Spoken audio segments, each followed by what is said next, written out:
అందరికీ నమస్కారం. నమస్కారం మాస్టర్స్. దేవులపల్లి కృష్ణశాస్త్రి వారి సాహిత్యం గురించి తెలియని వాళ్ళు, ఆయన గురించి తెలియని తెలుగువాడు గత దీంట్లో ఉండడు. ప్రస్తుతం యువతలో తెలియకపోతే ఎందుకంటే నేటి యువకులకు ప్రేమ అంటే ఏమీ తెలియదు. అటువంటి దేవులపల్లి కృష్ణశాస్త్రి కృష్ణపక్షం అని రాశారు అంటే ఆయన పుట్టుగుడ్డివాడు కాదు. మధ్యలో గుడ్డితనం వచ్చిన తర్వాత రాసినటువంటి ఈ కృష్ణపక్షం.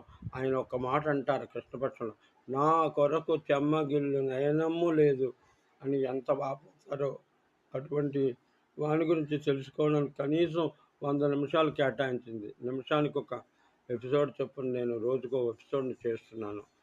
అది నేటి అంటే ఏంటంటే కృష్ణశాస్త్రి యొక్క గొప్పతనం చాలా గొప్పవారు. అంటే ప్రేయసి ప్రేయసి ప్రేయసి ప్రేయసి